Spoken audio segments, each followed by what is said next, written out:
Pois é, certo? Mas a gente consegue fazer coisa diferente, nós conseguimos fazer uma aula diferente, tá bom? Deixa eu abrir o livro aqui, na página que eu pedi para vocês abrirem. Eu nem abri o livro ainda, estava conversando com vocês aqui. Vamos abrir no 150.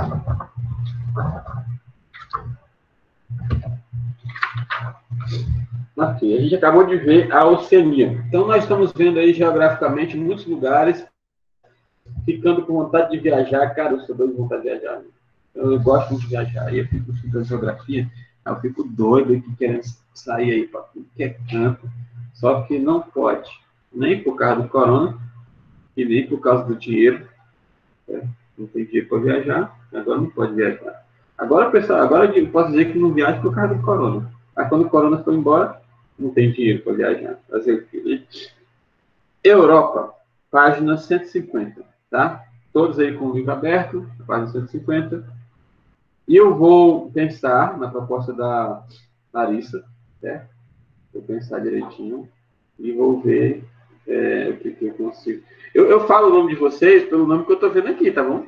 Se não bater no nome de vocês aí, certo? Mas eu olhei deixa eu até dar esse toque para vocês, vou falar com as outras turmas também. Eu estava estudando as configurações do Google Meet, você pode renomear isso aqui, tá? Você pode renomear, mesmo que tenha com o nome, mesmo que tenha o telefone da sua mãe e tal, você pode renomear e ficar o seu nome. Inclusive, até vou falar com o Roberto para ver se vocês renomeiam colocando assim, o número de vocês, barrinha e o nome. Primeiro nome, porque aí eu fico sabendo quem está. E também a gente já facilita na chamada, tá? Então eu vou conversar com ele hoje e possivelmente amanhã a gente fala um pouquinho mais sobre essa questão aí de renomear os nicks. Tá? Porque eu fico chamando vocês pelos nomes aí e não, às vezes não é. Tá? No caso da Marcela, a Marcela não é a Marcela. Certo? A Marcela é a Isabelle. Isabelle não é a Isabelle, Isabelle é a Marcela, assim vai. Certo? Seguindo, Europa, 150, tá? Alguém lê esse trechinho aí na página 150? Pode ler, viu? É a Europa, né? Isso, na Europa. A localização da Europa é mais ocidental da Eurásia e sul-litoral, reportados levam alguns estudiosos a considerar o continente apenas como uma extensão da Ásia, uma península. A Europa Ok. está Não, para na península para poder a gente entender aqui, tá? Já a gente leu o restante. Ó, deixa eu explicar para vocês aqui. Essa questão da Eurásia, tá? Eurásia. Que termo é esse, professor, Eurásia? E o que isso tem a ver com a Europa e a Ásia?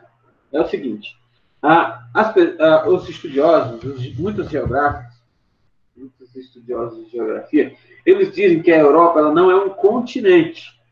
Eles dizem que a Europa é um pedaço da Ásia, certo? E houve já muitas questões a esse respeito, certo? Já houve muita discussão sobre isso. Então, quando ele diz que a localização da Europa na parte mais ocidental da Eurásia, ele está juntando Europa com Ásia, certo? Então, Eurásia é a junção de Europa com Ásia, falando como se isso fosse um só, certo? Como se fosse um só. Mas convenções e mais convenções foram feitas e a Europa acabou sendo reconhecida como um continente, tá? Mas até hoje ainda tem essa polêmica.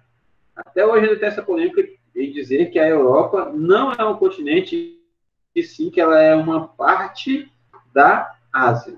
Se o estudioso contar a Europa como uma parte da Ásia, ele vai chamar Eurásia. Então, nos seus estudos aí, se você ouvir falar de Eurásia, porque lá na Eurásia, que tem Eurásia? Tem a América, tem a Oceania, tem a Antártida, tem a Europa, tem a Ásia. Mas onde é que está essa tal de Eurásia? Então, se você ouvir falar de Eurásia, são os dois juntos.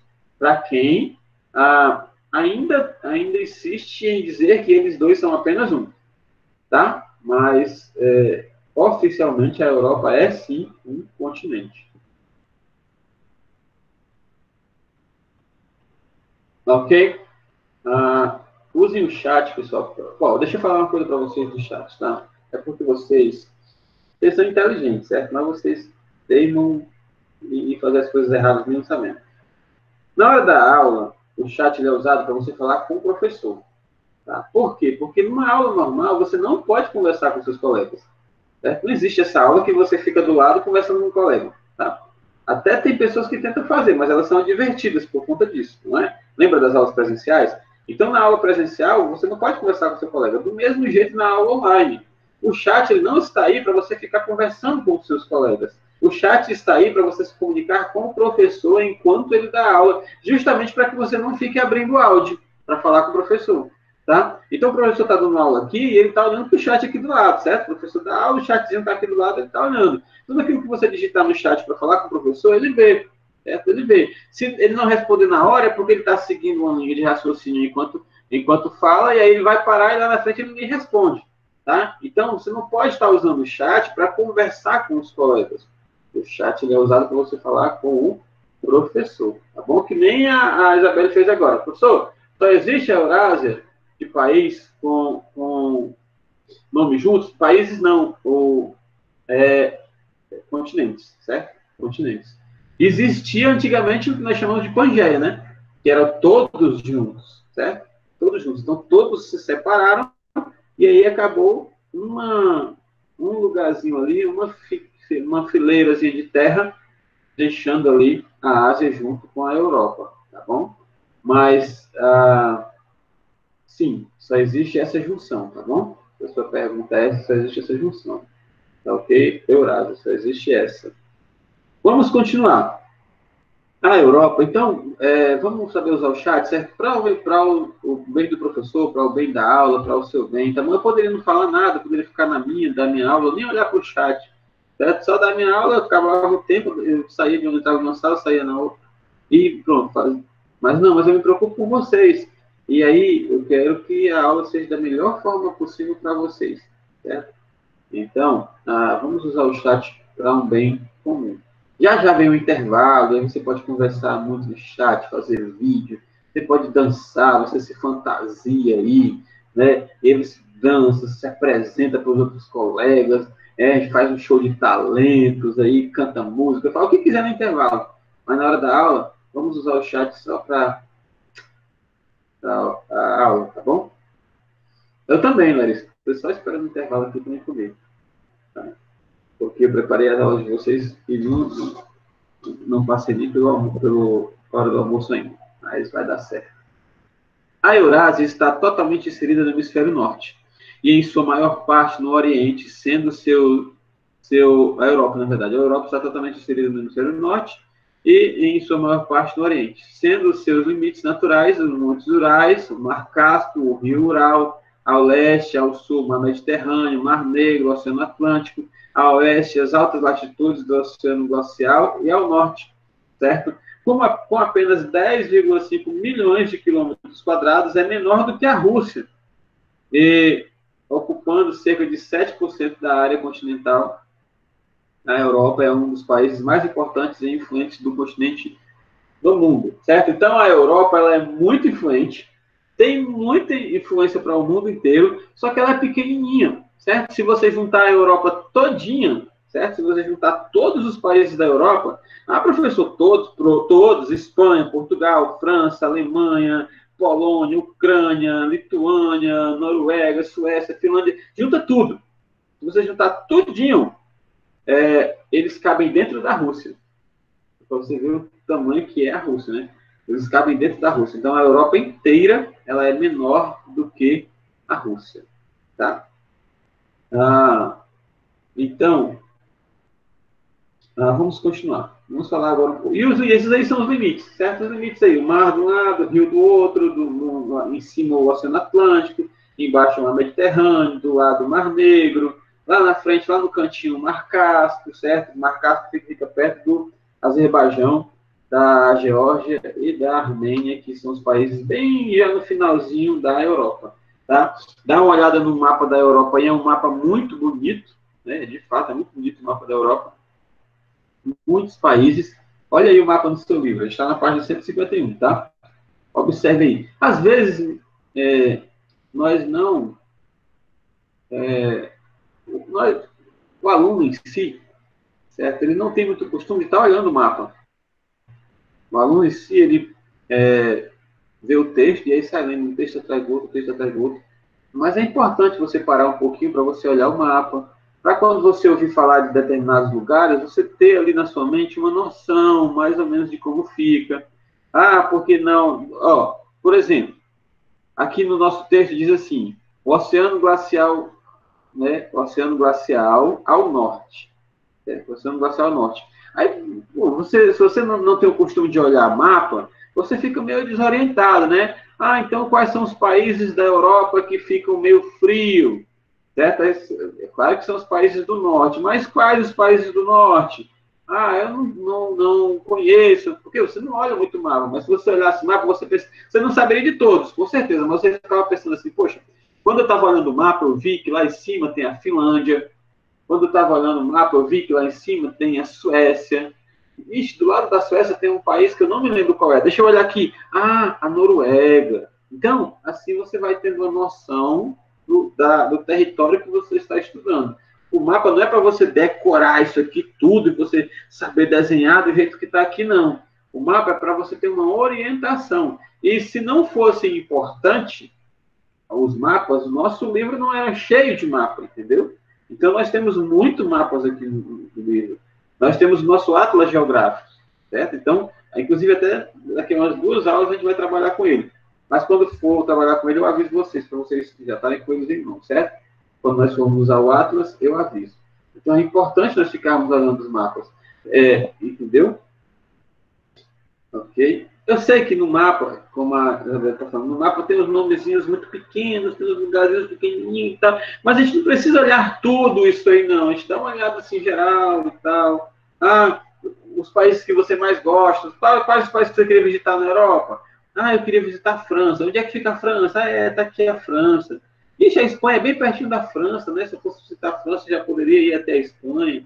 E Portugal ali pertinho também. A Alemanha não queria, não, mas perto da França também tem a Itália, ali entre a França e a Itália tem a Suíça, ali apertadinha, né? Fica a Alemanha de um lado, fica a França, aí tem a Itália, e aqui bem apertadinho no meio aí você encontra a Suíça. Então, quando você estuda mapa, quando você olha mapa, você tem essa certa noção. É importante você ver mapas e você estudar, tá certo?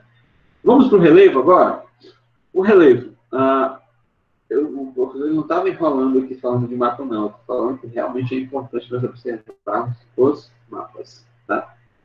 E para quem joga, tem jogos de videogames aí que é muito importante você ter conhecimento de mapa, tá? Guilherme, você estava na fila já, Guilherme. Eu já tinha visto o seu pedido lá na frente, certo? Eu já ia lhe chamar aqui. Vamos lá, Guilherme. Relevo. Eu vi você pedindo lá no A Europa fica na parte oeste da placa tectônica euroasiática, como uma península, e a organização de seu relevo mostra contrastes entre o sul, realizado com cadeias montanhosas, o norte desgastado com planaltos elevados de medidas altitudes, e na região central as planícies.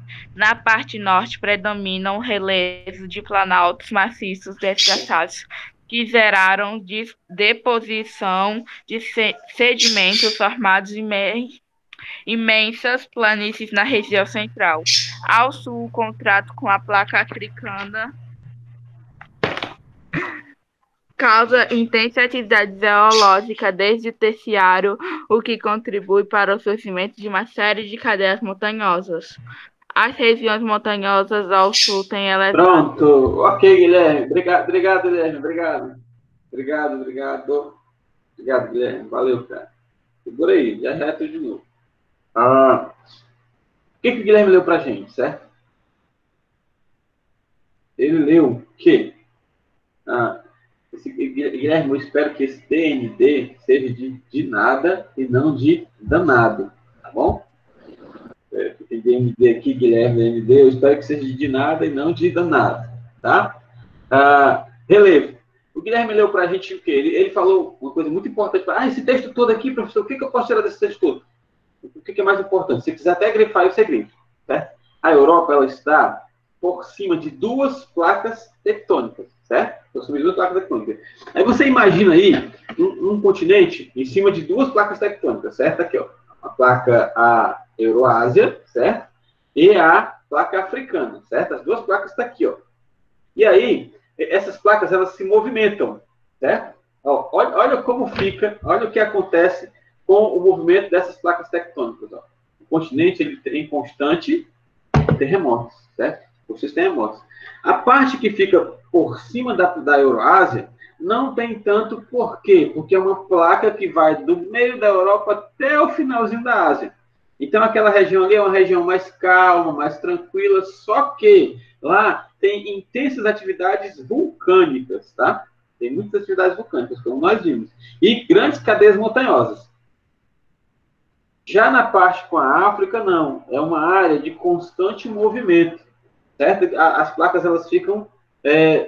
certo que não é como esse movimento aqui que a gente faz assim muito rápido, não, certo? São movimentos bem... Mas quando encostam na outra, acontece aqueles terremotos.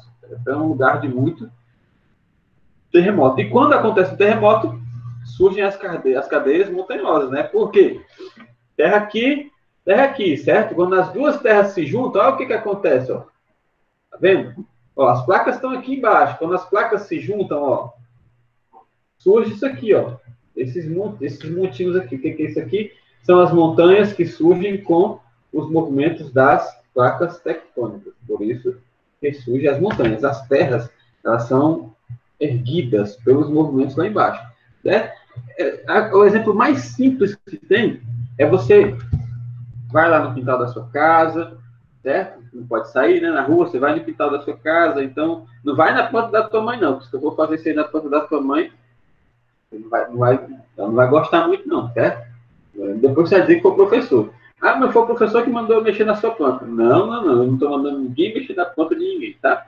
Eu só dizendo assim, você vai no quintal da sua casa, tem aquele chão lá que está bem lisinho, aquela terra lá bem divididazinha, se você colocar a mão de um lado e a mão do outro e você apertar, o que acontece? Aquela terra, ela sobe, certo? Ela sobe, ela vai se transformar em uma pequena, certo que não vai ser um morro, uma serra, mas você vai ver que aquela estrutura, ela vai mudar, certo? Vai ficar umas partes mais altas do que as outras, quando você pressionou, tá? Então, do mesmo jeito acontece com as placas tectônicas, e na Europa isso acontece muito, tá? Muito. Quando as placas se encontram, a Terra é pressionada e criam ali grandes atividades vulcânicas e regiões montanhosas, tá bom?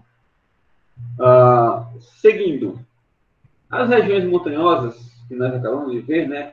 Ao sul, têm elevadas altitudes e sofrem com fenômenos tectônicos constantes. Acabei de falar isso para vocês, né?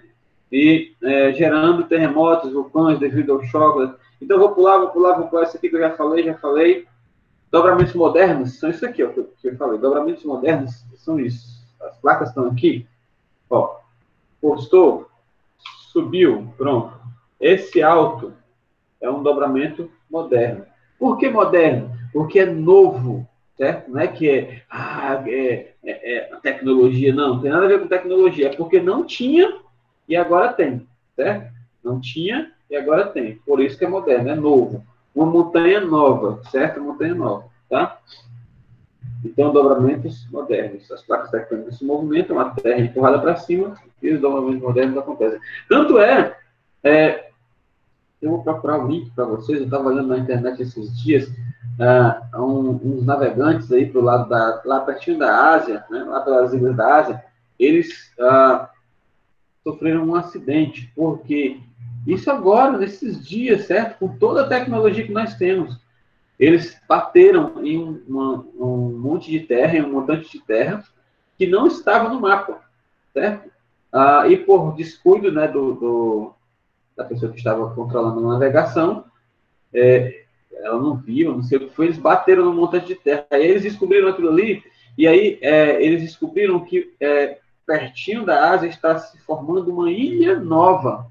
Uma ilha que não existia ilha naquele lugar. Era só água, e agora tem terra. Quem foi que colocou aquela terra ali? O cara foi lá, de vez em quando, botar um bocadinho de... Não, aquela terra ela saiu dali de baixo. Certo? Tinha águas, a terra está saindo de baixo, então está surgindo uma ilha nova. Acontece isso muito? Acontece. Acontece assim, todo dia tem uma ilha nova, certo? Mas, às vezes, de vez em quando, surgem ilhas novas, como também somem ilhas, certo? Como também somem. E por que isso acontece? Por causa do movimento das placas tectônicas. Isso acontece muito do lado da Ásia e em boa parte também da Europa, tá? Agora vamos, identifique aí no finalzinho, no final do segundo parágrafo da página 152, certo? Final do segundo parágrafo da página 152, tem uma coisinha que nós precisamos falar, certo? É sobre os Pirineus, certo? Os Pirineus. O que são Pirineus? São uma cadeia de montanhas que podem atingir 3.000 metros de altitude e se alastrar por mais de 450 quilômetros de extensão na fronteira da França com a Espanha. Certo? Então, Pirineus são montanhas que surgem por causa dos dobramentos modernos, certo? Por causa do movimento das placas tectônicas. A pressão ela é tão alta que a Terra vai subindo, ela chega a uma altura de aproximadamente 3.000 metros, certo? E a extensão disso aí, certo? A extensão disso aí chega a 450 quilômetros. Para você ter uma ideia do que é 450 quilômetros, é mais ou menos daqui para Recife, daqui para o início de Recife. Certo? Então, imagina aí, de uma hora para outra, surge uma montanha. De uma hora para outra, não, de uns dias para outros, surge uma montanha aqui em Aracuiaba, e essa montanha, o tamanho dela é daqui para Recife. Certo? É mais ou menos isso aí que acontece com os Pirineus. São grandes e extensas montanhas, certo? Cadeias montanhosas. Tá bom? Vamos continuar aqui. Outra coisa que é importante também são os Cárpatos, certo? O que são esses Cárpatos? Eles são eventos que ocorrem nas terras da Eslováquia, Polônia, Ucrânia e Romênia. Tem montanhas datadas das suas mais elevadas altitudes, com cerca de 2.655 metros do pico de Gerlachov, certo? Ah, professor, aqui está falando que os Cárpatos são montanhas altas, com cerca de 2.655 metros, mas os Pirineus também não são montanhas altas? Então, qual é a diferença de um para o outro? Certo? A diferença de um para o outro é que Cárpato é uma montanha, certo? Uma montanha, Cárpato. Pirineus é uma cadeia de montanhas. Lembra que eu te falei que chega a 450 quilômetros? Então, Cárpato é uma montanha grande, uma montanha imensa que surge, certo? E Pirineus são várias montanhas, tá bom? Certo, Roger? Pode sair, tá? Sai aí, Roger, volta de novo. Eu lhe aceito, eu sei. Esse negócio de internet é hoje. A minha internet hoje, na hora que eu comecei a dar aula, uma hora estava horrível. Eu até falei para os alunos, ó, vocês travar aí, se enganchar aí, certo? Vocês me avisam. Mas aí da segunda aula para frente ela deu uma melhorada, certo? Mas, gente, aqui em Araqueaba, nós não temos internet para fazer o que nós estamos fazendo, certo? Nós não temos internet para isso, para transmissão de vídeo em alta qualidade. Você vê aí o chuviscozinho, ó, não é para ser assim, certo? É para ser uma qualidade lá em cima, só que nós não temos internet para isso. Mas a gente usa o que nós usamos o que nós temos. E está dando certo até agora, tá bom? Ok, Roger, você está de volta. Chegou atrasado, não foi? Vamos seguir. Vocês viram a diferença dos Pirineus para os Cárpatos, né? Cárpatos, uma montanha só. Ah, mas professor, por que aqui tem dizendo Cártapos? Porque são várias montanhas separadas, certo? Pirineus é uma cadeia de montanhas, certo? Cadeia de montanhas, uma naquele estaçãozinho. Então, várias montanhas, viu? Vê como eu falei? Da internet, já está querendo travar, né? Está dando aquelas paradas assim, né? Fazer brincadeira. Mas sabe o que é isso? Transmissão. Já expliquei para vocês, né? Muitas coisas na imagem acabam travando a imagem. Seguindo. O pico. Não, vamos. Guilherme, lê de novo aí, Guilherme, para a gente. Guilherme quer ler? Se alguém quiser ler. Só quem disse que queria ler foi o Guilherme. Bota aí no chat aí, tio, eu também quero ler, tio. Aí você vai ler, viu? Vamos lá, Guilherme. Fica na fila, Isabel. Isabel? Marcelo, eu não confundo o nome de vocês. Fica na fila aí, tá? Quem tá com o nome Cláudia, também fica na fila, tá? Eu vou chamar pelo nome aqui, viu? Eu tô vendo aqui. Marcelo, Cláudio. Depois a gente resolve esse negócio do nome aí. Vou ver se eu consigo resolver isso hoje. Vai lá, Guilherme. O pico mais proeminente. Guilherme. Professor, eu vou ter que sair e entrar, porque assim a tela do senhor tá branca. É? Eu vou ter que sair e entrar, viu? Lê primeiro, cara, depois tu sai. Tá bom, qual é a página que eu tinha ido ali beber água? Página 152. Não, pois deixa o seguinte, vai a Isabel. Isabel, lê aí, Isabel. Você já sabe onde é que a gente está? A gente está no pico mais proeminente da Europa. O pico mais proeminente da Europa é o Monte Elbrus, localizado no conjunto de montanhas do Cáucaso, com 5.442 metros acima do nível do mar. Situa-se entre o Mar Negro e o Mar Cáspio, nos territórios da Rússia, Geórgia, Armênia e Azerbaijão. Olha aí, ó, o pico mais proeminente, o pico mais alto da Europa, certo? É o Monte Elbrus. Você quer ter uma ideia da altura desse monte? Vamos pensar junto. Geografia é assim, geografia é para a gente conversar, certo? Se história de ficar lendo, decorando, não. Geografia é para nós conversarmos. Vamos conversar sobre isso aqui. Olha aí, ó, o pico Elbrus, certo? Ele tem cerca de 5.642 metros, tá? De altura. Você quer ter uma ideia do que é isso? Tá? Vamos lá. A Guaramiranga, Serra de Guaramiranga, o lugar mais alto da Serra de Guaramiranga, ele tem 832 metros de altura. Tá? Guaramiranga é alto, né? Você sobe lá em cima, você vê o quanto é alto. Para você chegar à altura do Elbrus, você teria que colocar 6 serras de Guaramirangas em cima uma da outra, certo? E pegar assim, uma serra de Guaramiranga, outra serra, outra. Então, 6 serras de Guaramirangas em cima uma da outra daria a altura do Monte Elbrus, certo? Então, é alto para nada. É muito alto. É bom vocês colocarem, que vocês entenderam aí. Se o telefone você estiver travando, saia e volte. Mas você só diga assim, você só deixa o avisozinho aí para me saber, tá? No caso de quem está com o telefone da quadra aqui, ó. Diga assim, o meu telefone, o meu travou, saiu, mas já voltou, né? Então tá, o Guilherme deve ter voltado, tá aqui, já melhorou, nem precisou sair, viu? Então pronto. Vamos continuar, tá? Se travou, você sai, mas você diz assim, professor, estou saindo aqui, só para dar uma melhorada. Se a tela ficar branca, tá? A tela fica branca, o telefone fica travado, o áudio não sai, tudo isso é problema de conexão. A gente tem que ficar fazendo o que a gente pode, né? Então, vamos nos adaptar a isso. Sai e volta. E o professor entende, certo? Até a internet do professor também não é essa internet boa, não. Às vezes, quando você vê o professor aí paradão assim, ó, é porque travou, tá?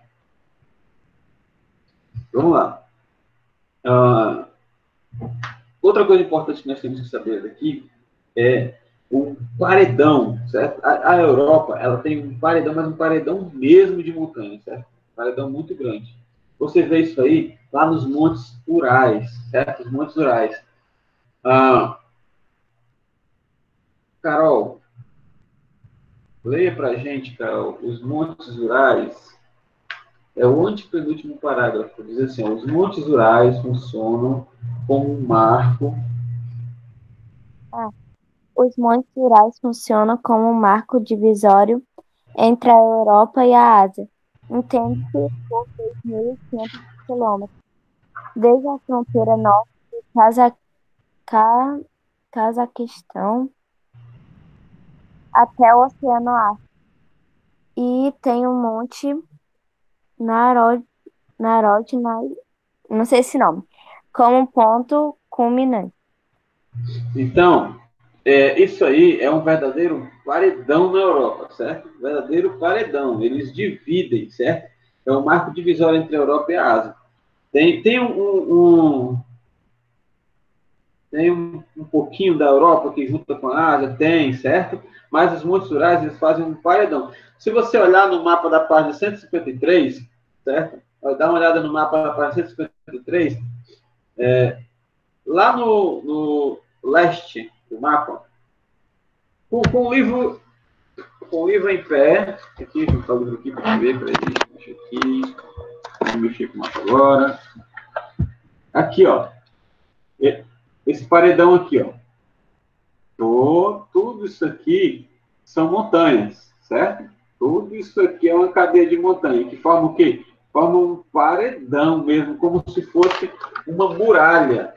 Como se fosse uma muralha que divide a Europa da Ásia. Nesse ponto aí, certo? Nesse ponto aí. Tá bom, Guilherme? Ih, cara, tu vai já sair mesmo. Ah, não, você não sai não, no intervalo, você fica aí. É doido. Tá bom, então, um verdadeiro paredão. E aí diz assim, encerrando, né, nosso texto fala assim, na Europa setentrional nós sabemos, né, a parte de cima, a parte do norte. Na Europa setentrional fazem parte do escudo escandinavo os Alpes escandinavos, cadeias montanhosas predominantes na península escandinava, Noruega, Suécia e Finlândia, certo? Esses Alpes escandinavos, eles estão aqui, ó, que também são montanhas muito grandes, ó. A parte setentrional é a parte de cima do mapa, e eles estão aqui, ó. Isso aqui, ó. Certo? São os Alpes. E aí, eu não sei se você já ouviu falar dos Alpes suíços, né? Onde tem aqueles esportes do gelo, onde tem aqueles... tem até as Olimpíadas, né? As Olimpíadas de inverno. Acontece aqui, no que nós chamamos de Alpes suíços, né? Lá de cima, né? Também tem... Isso aqui são os Alpes escandinavos. Os Alpes suíços, eles são lá embaixo. Eu vou te mostrar para vocês onde é que ficam os Alpes suíços. Os Alpes suíços, eles ficam aqui, ó. Certo? Aqui são os Alpes escandinavos e aqui são os Alpes suíços, onde tem aquelas Olimpíadas de inverno. Tá bom?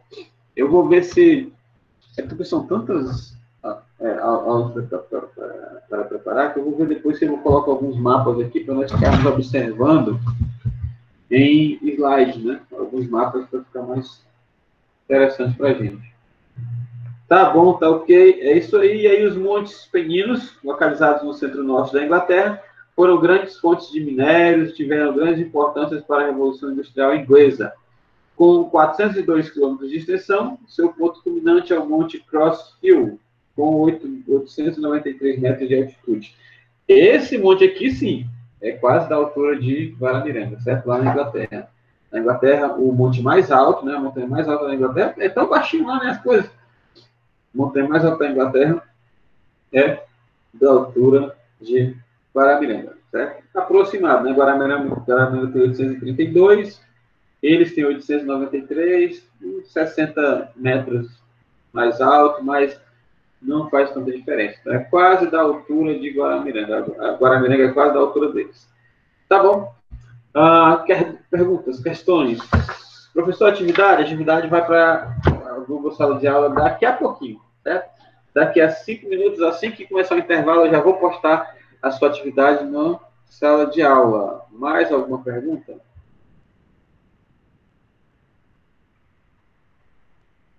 Isso, 2 minutos agora, para a gente questionar aí uma ou outra. Tem alguma pergunta sobre os montes, sobre a Europa, sobre o relevo, sobre as montanhas, dobramento moderno? Vocês estão entendendo tudo?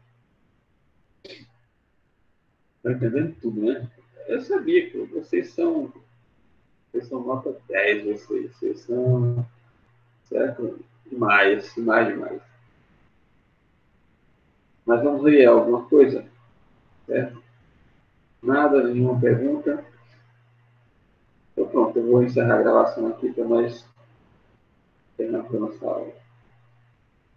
Vocês são assim, rapaz, olha, mas deixa eu dizer um negócio para vocês. Um segredo não, uma revelação. Vocês são super inteligentes. Vocês não sabiam disso, não, mas eu já sabia, ó. Faz tempo que eu sabia disso. Vocês são inteligentes demais. É porque não tinha dito isso para vocês ainda. Eu não sei por que não disseram isso para vocês. Rapaz, né? O povo, assim, né? Então, vocês são inteligentes. Vocês só precisam usar essa inteligência e usar essa capacidade. Tá bom? Vou encerrar por aqui, vou fechar aqui a nossa aula, fechar a gravação.